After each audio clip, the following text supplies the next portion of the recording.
राजेश्वर से ही जानते हैं, ये क्या हुआ कल? जी, शायद ये देश के सामने पहली घटना आ रही होगी, लेकिन जेएनयू कई बार ऐसे एंटी नेशनल एलिमेंट्स की तरह से की वजह से न्यूज़ में आता रहा है। कल भी कुछ ऐसा ही हुआ। ये लोग उसी उमर खालिद, शर्जिल इमाम, जो कि दिल्ली दंगों में शामिल थे, एंटी नेशनल एक्टिविटीज़ में इन्वॉल्व थे, हमेशा से जेएनयू का, देश का नाम बेकार करने के प्रयासों में लगे रहते थे।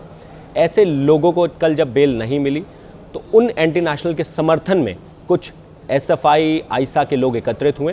और वो तो कह रहे हैं कि जनवरी 2022 में जो ज्यादती हुई थी, छात्रों के हॉस्टल में जेएनयू में घुसकर छात्रों को पीटा गया था, और तब ये सारे आरोप एबीवीपी के जो छात्र हैं उन पर लगे थे। वो कह रहे हैं हम तो उसी की याद में हर साल ये निंदा वाला कार्यक्रम रखते हैं, और यही कार्यक्रम था। जी, जैसा कि 5 जनवरी की अगर बात में हम वापस जाएं तो मैं खुद उस 5 जनवरी का विक्टिम रहा हूं। विद्यार्थी परिषद का कार्यकर्ता होने के नाते मेरे ऊपर जेएनयू कैंपस के आइडेंटिफाइड एसएफआई, आईसा के कार्यकर्ताओं ने हमला किया है। उसकी लिखित एफआईआर भी मैंने दर्ज कराई है, कैंपस में प्रोक्टोरल बोर्ड को भी दिया है।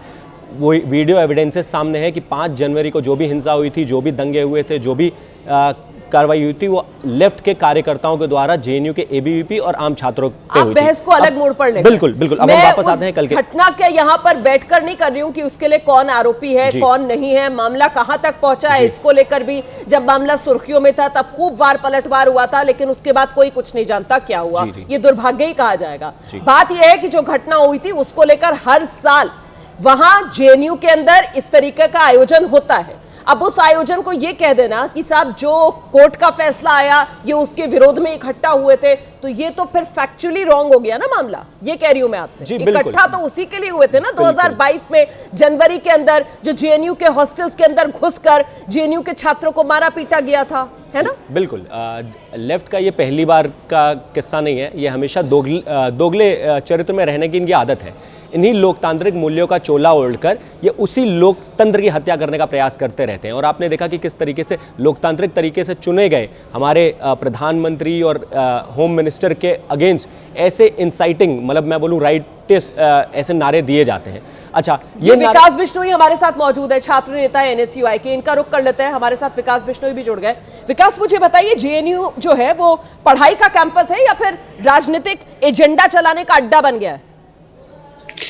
जी, मुझे ताज्जुब हो रहा है कि आप ये क्वेश्चन कर रहे हैं, क्योंकि हमारे वित्त मंत्री और एक्सटर्नल अफेयर मिनिस्टर भी इसी यूनिवर्सिटी से आते हैं जिसका नाम जवाहरलाल नेहरू यूनिवर्सिटी है।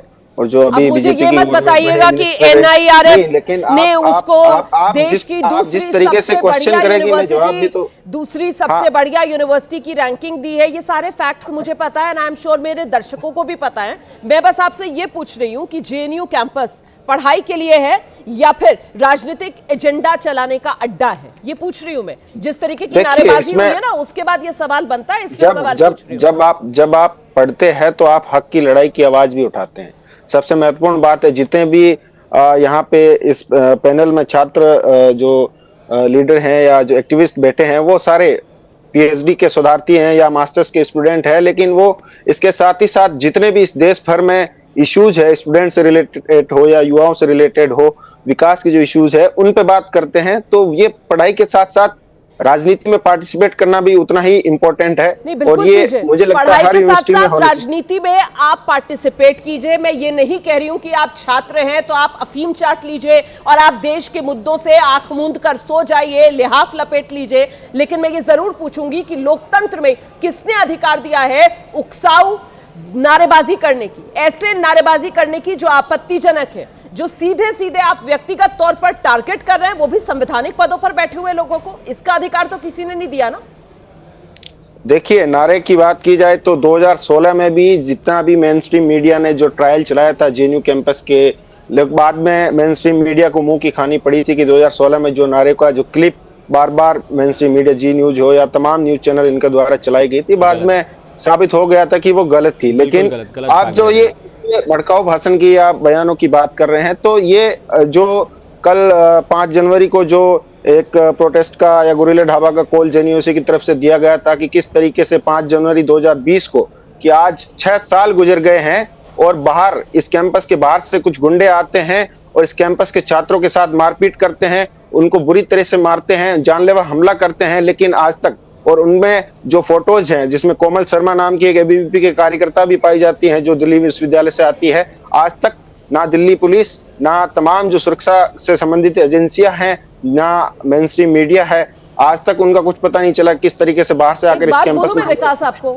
एक बात बोलूं मैं, आज जब आप मेरे शो पर आए ना, तो जब शो से वापस जाएं आप, तो ये शो जरूर देखिएगा आप। मतलब मैं आपसे 2026 पे बैठकर जो 5 जनवरी की घटना हुई है उसको लेकर सवाल पूछ रही हूँ। कभी आप 2016 में, एक सेकंड रुकिए, कभी आप 2016 में चले जाते हैं, कभी आप 2022 में चले जाते हैं, लेकिन जो हुआ है नहीं, लेकिन जो हुआ है उसको लेकर तो बाकायदा जेएनयू प्रशासन की तरफ से पुलिस को शिकायत दी गई है ना।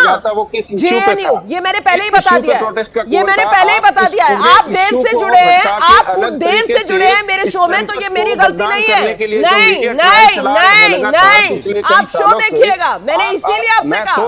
मैं राजेश्वर से बात कर रही थी और राजेश्वर से बात करते हुए ही मैंने इस बात को रेखांकित किया कि 2022 के अंदर जो जेएनयू कैंपस में हुआ था, हॉस्टल के अंदर छात्रों को जाकर जो पीटा गया था, उसी को लेकर सालाना यहाँ पर विरोध होता है। मैंने वो बात पहले कह दी थी, लेकिन आपके पास मुझे देने के लिए जवाब नहीं है, आपके पास मुझे देने के लिए जवाब नहीं है। इतना माहौल सर, इतना माहौल बनाने का यहाँ पर समय नहीं है ना, थोड़ा सा और क्रिस्प होना पड़ेगा। कोई बात नहीं, रुकिए, अब अपनी बारी का इंतजार कीजिए।